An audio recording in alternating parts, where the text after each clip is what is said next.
Welcome to TNPSC small circuits channel. Good evening to everybody. இந்த வீடியோவில் என்ன பார்க்கலாம் அப்படின்னா, பிஜிடிஆர்பியில் வந்து சைக்காலஜி 5th யூனிட் பார்க்கலாம். இதில் வந்து இண்டிவிஜுவல் டிஃப்ரென்சஸ் பார்க்கலாம். இண்டிவிஜுவல் டிஃப்ரென்சஸ் அப்படின்றது வந்து ஒருத்தவங்களுக்கும் மற்றவங்களுக்கும் உள்ள வேறுபாடை தான் வந்து சொல்கிறாங்க. இதை வந்து யார் வந்து இதுக்கு டெஃபினிஷன் கொடுத்துருக்காங்க அப்படின்னு சொல்கிறாங்க அப்படின்னா, எஸ்கே மங்கள் வந்து கொடுத்துருக்காரு. எஸ்கே மங்கள் வந்துட்டு எதுக்கு டெஃபினிஷன் கொடுத்துருக்காருன்னா, இண்டிவிஜுவல் டிஃப்ரென்சஸ்க்கு வந்து கொடுத்துருக்காரு. Individual differences are the variations from one person to another. அப்போ இண்டிவிஜுவல் டிஃப்ரென்ஸ்னால் என்ன? ஒரு மனுஷங்கிட்டேருந்து இன்னொரு மனுஷனுக்குள்ள வித்தியாசம் வேறுபாடுகள் தான் வந்துட்டு இண்டிவிஜுவல் டிஃப்ரென்சஸ் அப்படின்னு சொல்கிறாங்க. இதில் என்ன சொல்கிறாங்க அப்படின்னா, அன் வேரியபிள் சர்ச் as self esteem, rate of cognitive development or degree of agreeableness அப்படின்னு சொல்கிறாங்க. அப்போ ஒரு மனுஷனுக்கும் இன்னொரு மனுஷனுக்கும் எல்லாத்துலேயுமே வந்துட்டு வித்தியாசம் இருக்கும்.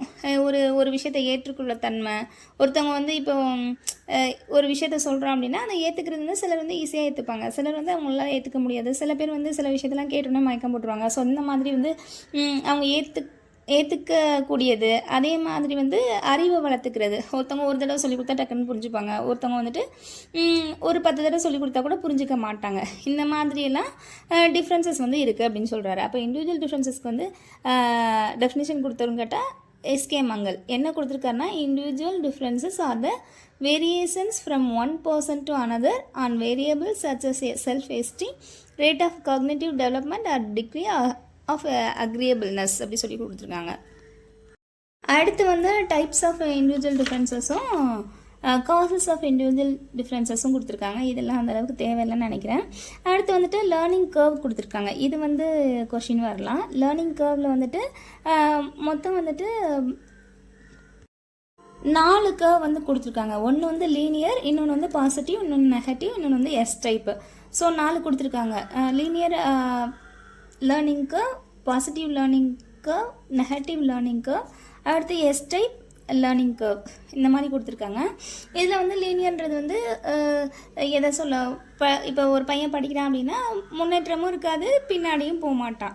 அப்படியே இப்போ ஒரு ஃபஸ்ட் ரேங்க்னா ஃபஸ்ட் ரேங்க்லேயே, ஒரு 5வது ரேங்க்னா 5வது ரேங்க்லேயே இருக்கிறது. 3, 4, 3 அந்த மாதிரியும் போகிறது கிடையாது. 5லேருந்து பின்னாடி 6, 7 வர்றது கிடையாது. அப்போ வந்து ஒரு நேர்கோட்டில் போகிறது.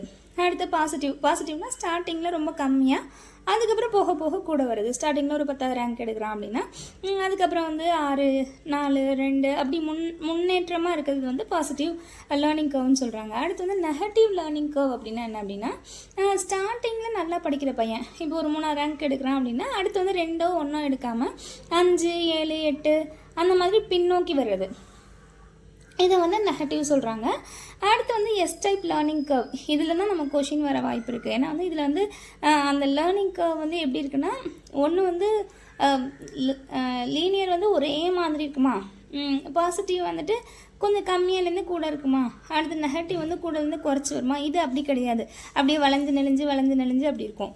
அப்போ எஸ் டைப் லேர்னிங் கர்வில் வந்து நம்ம வந்து எப்படி கொடுத்துருக்காங்கன்னா, ஸ்டார்டிங் வந்து ஆரம்பமாக இருக்கிறது வந்து ஓலேருந்து ஏ வரைக்கும் கொடுத்துருக்காங்க. ஓஏ அப்படின்றது வந்துட்டு ஆரம்ப சுணக்கம்னா என்னது, ஸ்டார்டிங்கில் வந்து இனிஷியலாக லாகிற விஷயத்த வந்துட்டு ஓக்கும் ஏக்கும் உள்ள அந்த கோடு வந்துட்டு இனிஷியல் லாகிங், அதாவது வந்துட்டு ஆரம்ப சுணக்கம் அப்படி சொல்கிறாங்க. அப்போ ஏலேருந்து பிக்கு என்னென்னா கொஞ்சம் இன்க்ரீஸ் ஆகிறது, லைட்டாக கொஞ்சம் இன்க்ரீஸ் ஆகிறது. அடுத்து வந்து பிலேருந்து சி வந்து என்னது அப்படின்னா, இது வந்து எந்த வித முன்னேற்றமும் இல்லை, முன்னேற்றம் எதுவுமே இல்லை, அப்படியே ஒரே மாதிரி இருக்குது. இது வந்து தேக்க நிலைன்னு சொல்கிறாங்க. இதுலேருந்து கொஷின் கேட்கலாம் அப்படி சொல்கிறாங்க.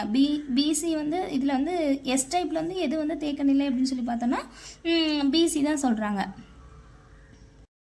அடுத்து வந்து இந்த பிசி வந்து தேக்க நிலை, எதுவுமே முன்னேற்றம் எதுவுமே இல்லைன்றதை வந்து இங்கிலீஷில் வந்து எனக்கு எழுத்து சரியாக தெரியலை, ப்ராக்கெட்டில் இருக்குது. பிளாட்யூன்னு நினைக்கிறேன், அது என்ன போட்டிருக்காங்கன்னு தெரியல, பிரிண்ட்டு சரியாக தெரியல. அது கேட்கலாம் அப்படின்னு சொல்கிறாங்க. இதில் வந்து எஸ் டைப்பில் எது வந்து இந்த பிளாட்யூ அல்லது தேக்க நிலை எதுன்னு கேட்டால் பிக்கும் சிக்கும் உள்ளது தான். அதை வந்து கொஞ்சம் இம்பார்ட்டன்ஸாக சொல்கிறாங்க. ஸோ அதை வந்து நோட் பண்ணிக்கோங்க. அடுத்து வந்து சிடி, இது வந்து சீரான முன்னேற்றம், இது வந்து ப்ரைமரி இன்க்ரீஸ் அப்படின்னு சொல்லி சொல்கிறாங்க. அடுத்து வந்து டிஇ வந்து உச்சக்கட்ட அடைவு, இது வந்துட்டு ஹையர் லெவல் இன்க்ரீஸ்ன்னு சொல்லி சொல்கிறாங்க. அடுத்து இஎஃப் வந்துட்டு தளர்வு அல்லது வீழ்ச்சி, இது வந்து டெக்ளைன் ஆயிடுச்சு அப்படின்னு சொல்லி சொல்கிறாங்க, அல்லது ஃபால் அப்படின்னு சொல்லி சொல்கிறாங்க. இதில் வந்து கொஷின் கேட்டால் எஸ் டைப்பில் தான் கேட்க வாய்ப்பு அதிகம்.